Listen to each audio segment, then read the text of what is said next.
네, 오늘 전국에 바람이 강하게 불고 있는데요. 정치권에는 김포 바람이 불고 있습니다. 국민의힘은 몰아치고 있는데 민주당은 찬반 입장을 밝히지 않고 있어서 궁금한데요. 이런 가운데 메가시티 논의가 전국으로 확대될 것으로 보여서 특히 오늘 민주당의 반응이 주목됩니다. 이승환 전 대통령실 행정관, 여선웅 전 청와대 정책관과 함께 정치권 이슈 짚어보겠습니다. 안녕하십니까? 이승환 행정관님, 네. 중랑을 지역위원장이신데 네네. 지난주에 뉴스에 많이 나오셨더라고요. 예. 김포 편입과 관련해서 입장을 밝히셨는데 이게 네. 김포 편입에 반대하는 건 아니고 이 네. 논의가 수도권에 있는 다른 지역으로 확대되는 거에 대해서 반대하시는 거예요? 그렇습니다. 저는 김포 편입은 솔직히 관심이 없습니다. 저희 생활권에서 대각선 끝에 있거든요. 그렇게 사실대로 말하면 노관심. 다만 김포 주민들이 원하시고 인근 주민들이 원하시면은 잘 됐으면 좋겠다 하는 내용이고요. 우리 당에서도 그렇고 민주당에서도 그렇고 그 지역 주민들의 여론이 중요하다라고 생각하는데 사실 그것보다 중요한 거는 편입 인접지에 있는 기존의 서울 시민들의 의견이 더 중요하다라는 말씀을 제가 드리고 싶은 거예요. 왜냐하면은 저희 중랑구 같은 경우는 구리시와 인접해 있습니다. 바로 길 하나 건너면 구리시거든요. 근데 재정 자립도 아파트값 그리고 강남에 대한 접근성 이미 구리시가 훨씬 더 월등히 높습니다. 그래요? 예, 그런 와중에 구리시가 서울로 편입하게 되면은 중랑구에서 살고 계시던 우리 주민분들 이곳이 서울의 마지막 지역이라는 그 심리적 마지노선으로 살고 계신 분들은 그 상실감이 엄청나게 크게 다가오게 됩니다. 그렇기 때문에 그런 서울의 인접해 있는 편입 대상지 주민들의 의견도 중요하지만은 기존 서울 시민들의 입장이 더 중요하다라는 말씀을 제가 드리고 있는 겁니다. 예. 저도 이 논의가 나오면서 찾아보니까 서울 같은 경우에는 재산세를 50%를 시에서 걷어서 구별로 균등하게 배분하더라고요. 그러니까 이게 재산세 공동과세라고 하는데 자치구별로 재정 불균형이 있고 이거를 재산세 절반을 시에서 걷어서 이걸 균등하게 나눠주면서 격차를 좀 줄이겠다. 네. 이런 취지로 재산세 공동과세를 추진하고 있는데 만약에 김포나 뭐 서울 인접 지역의 다른 그 지역들이 들어오게 될 경우에 네.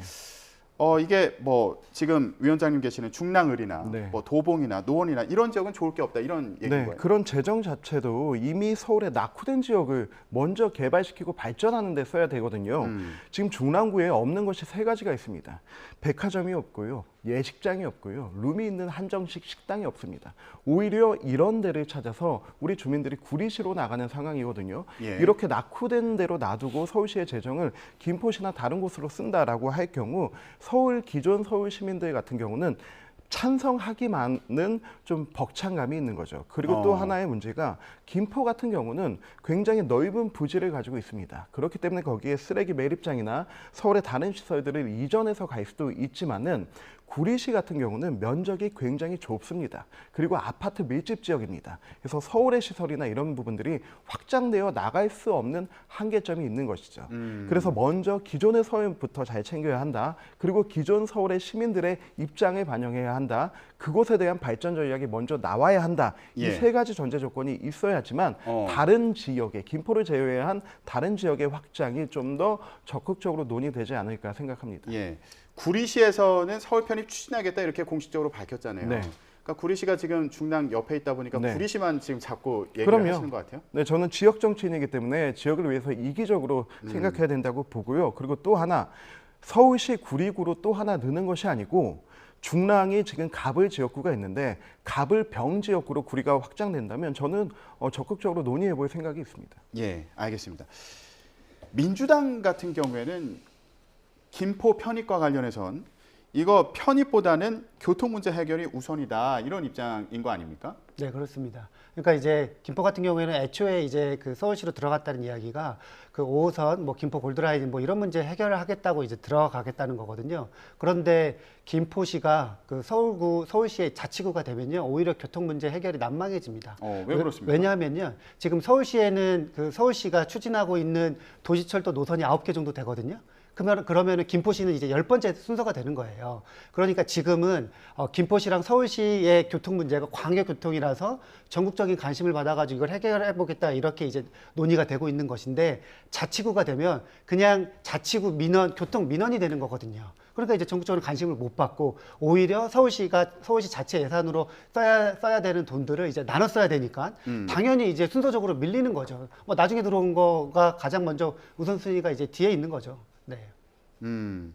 근데 제가 이 사안과 관련해서 좀 이렇게 알아보면서 보니까 김포시 같은 경우에 2010년부터 10년 넘게 민주당 지자체장이 있었더라고요. 네. 근데 지금 이 교통망 같은 경우에 김포시 교통 문제는 전국적으로 관심을 받고 있는 사안이다라고 말씀하셨지만 해결을 못한 거 아닙니까? 이거 뭐 책임 있는 건 아니에요? 어떻게 보세요? 근데 이게 이제 광역교통 문제였기 때문에 사실은 엄밀히 따지면은 경기도 그 다음에 중앙정부 책임인 거죠. 그 김포시 교통 문제가 김포 한강 신도시 만들면서 나온 거거든요. 그 중앙정부가 거기다가 신도시 건설한 거예요. 그러면 그 당시에 중앙정부가 어디였냐? 뭐 MB 그 다음에 박근혜 대통령 정부였거든요. 그리고 그 당시에 경기도지사 뭐 국민의힘이었습니다. 그렇기 때문에 오히려 이 광역교통 문제의 책임은 국민의힘에게 있는 것이죠. 네. 그렇게 보시는군요.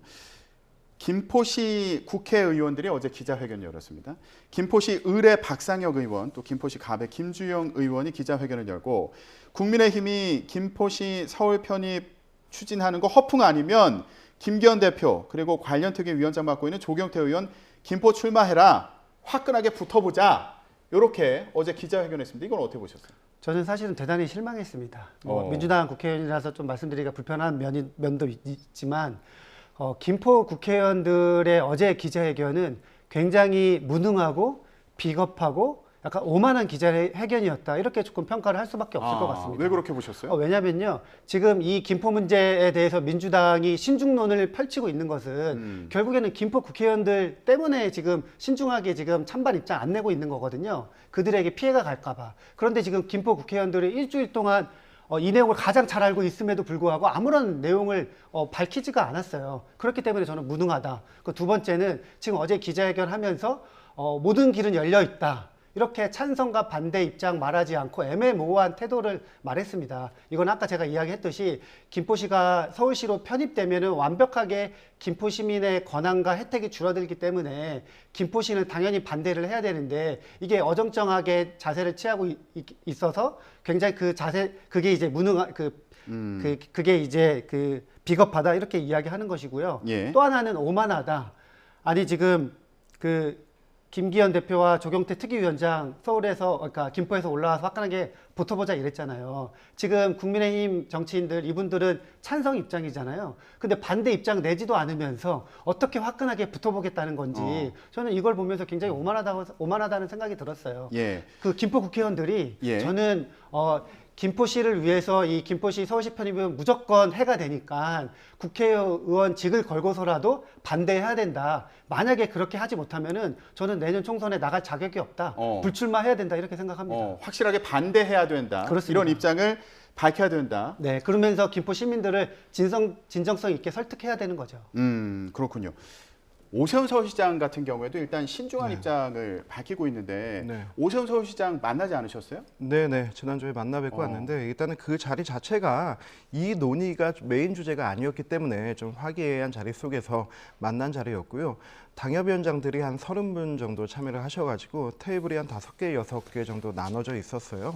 그때 이제 오세훈 시장께서 테이블을 각자마다 이제 한 바퀴씩 도시면서 김포에 대한 의견을 물어보셨거든요. 그리고 나서 이제 마지막에 이제 다 함께 좀 얘기 나누는 자리에서 모두 얘기를 들어보니 기대 반, 우려 반인 것 같다. 그리고 지금 이 마음은 일반 국민들, 서울 시민들 가지신 마음하고 같은 것 같다. 그리고 본인은 원론적인 신중론을 좀 견지를 하면서 좀 주의 깊게 살펴보겠다. 그리고 또 하나 이제 오늘 예정돼 있는 김포시장과의 만남이 있어야지 본인이 이 부분에 대해서 김포가 얼마나 준비가 됐는지 서울의 이점이 무엇인지 이 부분을 좀 상세히 볼 수 있을 것 같은데 그 이전까지는 조금 말씀을 아끼시려는 것 같았고요. 제가 느끼기에는 좀 서울시장다운 행정가다운 그런 면모를 지금 보이고 계시고 오늘 아마 김포시장과의 만남 이후로는 좀 유불리와 이런 걸 따져서 적극적인 의견을 내지 않을까 생각합니다. 예. 이승환 위원장님 같은 경우 이제 중랑을 지역위원장을 맡고 계시니까 중랑 옆에 있는 구리까지 서울에 편입되는 거에 대해서 분명하게 반대 입장 밝히고 계신 건데 김포 편입과 관련해서는 이제 도움이 될지 이 부분에 대해서 특히 그 서울의 인접 지역에 있는 주민들의 의견이 중요하다 이 부분을 강조해 주셨는데 지금 뭐 다른 지역위원장들 같은 경우에 반대하는 목소리도 있잖아요. 김포 편입 자체를 반대하는 경우도 있지 않습니까? 이 문제는 딱 지금 두 가지 관점에서 바라보고 있습니다. 모두가. 첫 번째, 서울의 외곽에 있는 정치인들 같은 경우는 우리가 외곽에 있는데 한 겹이 더 둘러싸이면 우리가 중심부에 가까워지는 것이 아니냐라고 하는 기대감. 그리고 또 하나는 우리가 외곽에 있는데 이미 다른 서울이 더 편입이 되게 된다면 우리의 발전 가능성까지 그 외곽으로 나갈 것이 아니냐라고 하는 우려감입니다. 예. 그래서 이 두 가지 시각을 가지고 지금 서로가 기대와 우려를 같이 나누고 있는 것인데요. 저는 이제 김포는 이미 어느 정도 공론의 장이 마련됐기 때문에 그 논의를 바탕으로 시작하면 되는데 그 이외에 구리, 하남, 광명 이런 곳들은 그 논의가 지금 이제 막 시작이 됐거든요. 저도 완전 반대로는 아닙니다. 다만 서울 살고 있던 서울 시민이 더 우선돼야 되고 그 발전을 담보할 수 있고 그리고 그렇게 함께 공생할 수 있고 그들의 의견이 반영이 된다면 논의할 수 있다입니다. 예. 근데 뜬금없이 갑자기 김포도 하니까 우리도 하자라고 하는 그런 입장은 굉장히 섣부르다고 생각합니다. 예. 근데 어제부터 또 국민의힘에서 나온 얘기가요. 이거 서울만 메가시티로 만드는 게 아니라 부산이나 광주 같은 경우에도 메가시티로 만드는 방안을 논의하겠다. 이렇게 들고 나왔습니다. 근데 이거 찾아보니까 이재명 대표도 대선 당시에 지역에 있는 그런 주요 거점 도시들을 중심으로 메가시티를 만들겠다. 이게 대선 공약이었거든요. 그럼 민주당 같은 경우에도 이 제안에 대해서는 또 찬반을 이렇게 애매하게 답변을 안 할 수는 없는 거 아닙니까? 사실은 서울과 부울경 메가시티로는 조금 완전 차원이 다르거든요. 오히려 부울경 메가시티는 서울의 집중화, 비대화를 대응하기 위해서 그 지방의 소멸을 막기 위해서 나온 전략이거든요. 그렇기 때문에 단순하게 조금 비교는 어려울 것 같고요. 그 오히려 지금 그 부울경 메가시티 같은 경우에는 국민의힘에서 또 부산시 지금 최다선인 서병수 의원 있잖아요. 그 부산시장 출신 의원. 예. 그분께서 공개적으로 서울 메가시티론 반대했거든요. 지금 부산 지역은 아마 부산 지역 여야 할 것 없이 메가시티론 찬성하자는 입장일 겁니다. 지금 오늘 조경태 의원도 아까 뭐 인터뷰 보니까 비슷한 취지에서 말씀을 하셨거든요. 그래서 저는 이 뭐 서울 메가시티론과 아니면 부울경 아니면 또 광주 호남 이거는 이제 좀 따로 가야 된다 이렇게 좀 생각을 합니다. 그렇군요. 오늘 민주당에서 관련 입장이 나올지 이거 참 궁금한 상황인데 국민의힘 관련해서요. 서울시에 있는 그 인접 지역들의 주민들의 입장이 중요하다 이렇게 또 말씀을 해주셨는데 김포시에는 과연 이게 어떤 도움이 될지 이것도 이제 중요한 쟁점이지 않습니까? 네. 근데 오늘 오세훈 서울시장과 김병수 김포시장이 만나는데 뭐 어떤 준비를 해올지 이게 이제 관심이라고 말씀해 주셨는데 일부 언론 보도를 보면 이거 김포시 편입과 관련해서 제대로 조사가 안 된 거 아니냐? 이런 의구심을 갖는 목소리도 나오고 있거든요. 이 상황 어떻게 보세요? 김포시의 서울 편입 문제는 우리 당에서 시작했거나 한 것이 아니고 김동연 경기도지사가 경기 북부 특별자치도를 만들고 남부와 분구하기 위해서 나온 얘기 중에 나온 겁니다. 이때 저는 김동연 지사가 이 얘기를 꺼냈을 때 이게 과연 준비가 됐나? 물론 본인의 공약에도 들어 있었지만은 경기 북부도민의 입장에서는 굉장히 상실감을 느끼는 공약일 수가 있습니다. 왜냐하면 경기 북부와 남부는 인구도 7대3이고 재정 자립도도 엄청나게 크게 차이가 납니다. 그리고 경기 북부 같은 경우는 수도권 개발 제한 구역, 그리고 군사 보호 구역, 상수도 보호 구역, 그리고 자연 보존 권역으로 전 세계에서 가장 많은 제재가 묶여 있는 곳이거든요. 근데 만약에 그런 곳에 발전 가능성이 그나마 있는 김포를 지리적 환경을 넘어서 북부로 묶어버리게 된다라고 하면 김포가 북부로 묶이면 엄청난 발전의 저해를 느끼거든요. 그렇기 때문에 김포에서 먼저 그럴 바에 우리 서울로 가겠다라고 얘기를 한 것이고 그 논의선상에서는 김포 주민들이 가장 합리적인 안을 낸 것이라고 생각을 합니다. 저는 그런 부분의 그런 사건의 연계성들은 좀 다시 한번 되돌아봐야 되지 않나 생각을 해요. 예, 알겠습니다. 앞으로 오세훈 시장이 김동연 경기지사랑 또 유정복 인천시장도 만날 예정이라고 하는데 유정복 인천시장 같은 경우 어떤 입장인지 이것도 참 궁금한 상황인데 좀 예상을 해본다면 어떻게 할 수 있을까요? 제가 이야기 들어보니까 김포 바로 옆에 인천 계양구가 있는데 인천 계양구하고 김포하고 어느 정도 인접성이냐면 계양에서 배달 음식을 시키면 김포에서 온대요. 그러니까 그 정도로 가깝고 생활권이 하나인 지역인데 김포만 서울이 되면은 인천 같은 경우는 상실감이 또 굉장히 크게 되죠. 그래서 그런 부분에 대한 또 인천 시민의 의견도 중요하게 들어봐야 된다고 생각합니다. 예, 알겠습니다. 앞으로 오세훈 서울시장과 그리고 김병수 김포시장 그리고 앞으로 또 경기도지사와 인천시장의 입장도 어떻게 나오는지 이런 거 다 봐야 되는 그런 상황인데요. 마지막으로 예.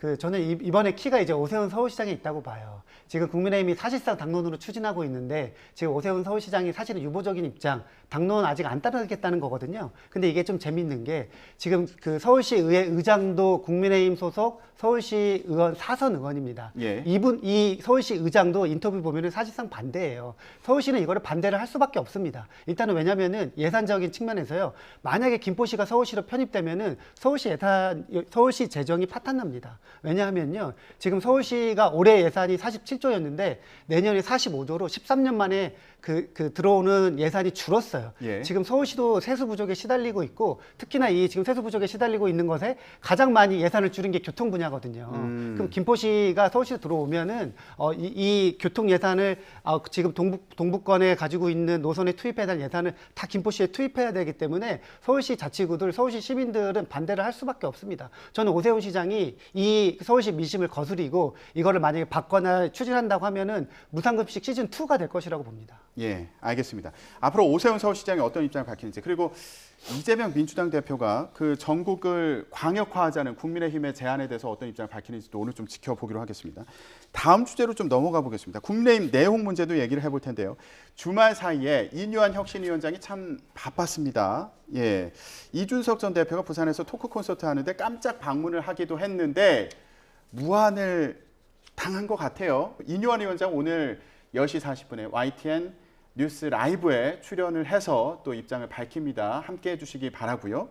자, 이준석 전 대표의 얘기를 들어보면 당신이 이 자리에 오기 위한 전제 조건을 갖추지 못했습니다. 지금 당신과 그다지 나눌 얘기가 없습니다. 정말 유감입니다. 이런 얘기를 했습니다. 진짜 환자는 서울에 있습니다. 그분과 얘기하셔야 됩니다. 자, 인유한 위원장 좀 무안했는지 영어를 저보다 잘하시네요. 예, 이렇게 얘기했습니다. 일단 이 상황은 좀 어떻게 보셨어요? 그냥 이준석 대표가 와줘서 고맙다. 그런데 오늘은 나눌 말씀이 없다. 이 정도 얘기하고 갔다면 저는 인유한 위원장께서 그날 본인이 경청했던 그 내용들에 대해서 또 좋게 평가하면서 대화의 물꼬를 트지 않았을까 이런 생각을 하는데 일단 전제 조건을 깔았다는 것. 그리고 또 그 전제 조건 강서 가서 먼저 사과하고 민심 들어라 라고 그 현장에서 그런 전제 조건을 만들었다는 것. 그리고 환자는 서울에 있다라고 이렇게 지적했다는 것 자체가 이준석 대표가 좀 극단의 칼날을 좀 세우고 있다라는 생각이 들었습니다. 저는 이준석 대표가 딴 건 몰라도 보수 정치에 대한 철학과 그리고 당에 대한 애정은 인정을 하거든요. 그래서 이준석 대표가 지난 당대표 당선 때 이렇게 얘기했어요. 저는 다른 생각과 공존할 자신이 있고 과거에 얽매이지 않을 용기가 있다. 본인이 자신 있고 용기 있는 것을 얘기했는데 지금 그것과 모두 전면적으로 배치되는 행동을 하고 있습니다. 저는 좀 당이 화합하고 뭔가 변하고자 하는 이때에 또 당이 먼저 손 내민 이때에 좀 화답해 주기를 기대해 봅니다. 예. 그런데 행사 끝나고 기자들하고 나눴던 얘기를 봤더니 요거 강서구청장 보궐선거 패배와 관련해서요. 이게 당이 싫어서 투표를 안 한 거라고 진단한 거라면 오진이라고 말씀드리겠다 이렇게 얘기했습니다. 네. 예, 그러면 결국에 이거 환자라고 얘기하면 윤석열 대통령이란 얘기인 건가요? 어떻게 보세요? 그러니까요. 저는 사실은 이 두 가지 대목에서 좀 깜짝 놀랐는데 일단은 인유한 위원장의 그 트레이드 마크 외국인이지만 어쨌든 그 순천 출생이고 이런 것들이 있는 것인데 영어로 이야기한 거잖아요. 그러면서 이 트레이드 마크를 좀 공격했다. 이걸 보면서 굉장히 깜짝 놀랐고 두 번째는 환자는 부산이 아니라 서울에 있다. 결국에는 서울에 가리키는 것은 용산 아니겠습니까? 이걸 보고 굉장히 이제 그 국민의힘과 사실상 이제 결별했다. 신당 창당 카운트다운 시작했다. 이렇게 조금 생각이 들었습니다. 예, 이 정도면 신당 창당하겠다는 거 아니냐 이런 목소리도 들리는 상황인데 이 전 대표가요. 신당과 관련해서 이념적 스펙트럼을 넓게 가져가겠다. 더불어민주당 내 비명계와도 만나고 있다 이렇게 얘기를 했고요. 또 일부에서는 뭐 이런 시각도 있습니다. 금태섭 전 의원이나 정의당의 류호정 의원과도 교류하는 거 아니냐 뭐 이런 시각도 있습니다. 어떻게 보세요? 신당을 창당하기 위해서는 일단 양당 정치에 대한 국민의 피로감이 극에 달해야 됩니다. 그리고 대선 주자급이 나와야 되고요. 탄탄한 지역적 기반이 있어야 됩니다. 그리고 또 하나가 인물의 참신성이 있어야 되는데 지금 이준석 대표는 일단은 인물의 참신성은 이제 본인만 참신성을 가지고 있는 거지 그 참신성도 이미 기득권화되고 있거든요. 근데 여기에 비명들과 함께한다? 그렇다면 그 참신성도 저버리는 거고 그리고 지역 기반 전혀 없습니다. 그리고 대선 주자급 인물 유승민 대표도 여기에 같이 할지 안 할지 자체가 의문이기 때문에 그조차도 없습니다. 오직 양당 체제에 대한 피로감만으로 신당을 창당한다면 이것은 필패입니다. 그리고 이 사실은 이준석 대표도 잘 알고 있습니다. 예. 저는 12월 27일 뭐 날짜까지 정해놓고 어떤 걸 선택할지 모르겠지만은 제가 알고 있는 이준석 대표라면은 본인도 이기고 모두가 이기는 그런 싸움을 위해서 좀 한 발 좀 뒤로 빼지 않을까 하는 개인적 기대를 예. 하고 싶습니다. 12월 27일이 본인이 국민의힘 그 당시 새누리당 비대위원으로 정계 입문했던 그 날입니다. 그날입니다. 예,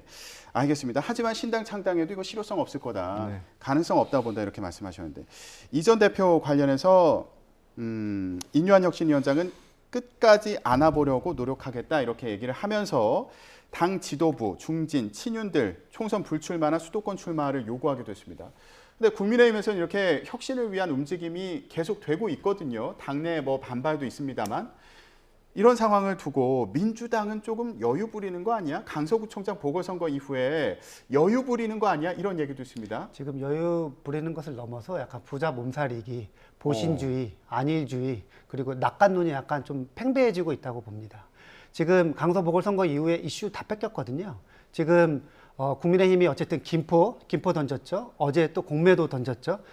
정부 여당이니까 그 국민의힘이 여당 프리미엄을 충분히 누리면서 지금 총선 전국을 주도하고 있는데 민주당은 사실은 거기 맞대응할 카드가 없어요. 그러니까 민주당이 오로지 할 수 있는 거는 인적 쇄신, 그다음에 공천 혁신 약간 이런 거거든요. 근데 그것조차도 지금 인용한 혁신위원장이 뺏기고 있는 거죠. 지금 민주당은 굉장히 위기감을 느껴야 되고요. 그리고 이준석 신당은 저는 오히려 국민의힘보다는 민주당한테 더 뼈아플 것이라고 봅니다.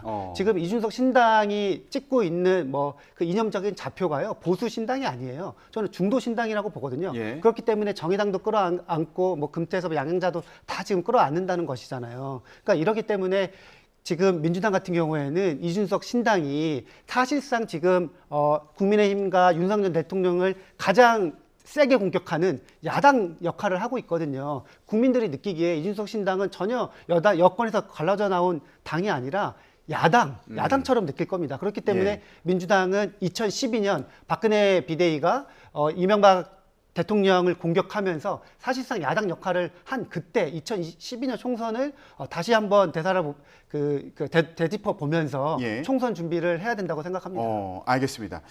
민주당에서 입장이 어떻게 나올지 이거 참 궁금한 상황입니다. 오늘 얘기 여기까지 듣도록 하겠습니다. 이승환 전 대통령실 행정관, 여선우 전 청와대 정책관과 함께 얘기 나눠봤습니다. 말씀 고맙습니다.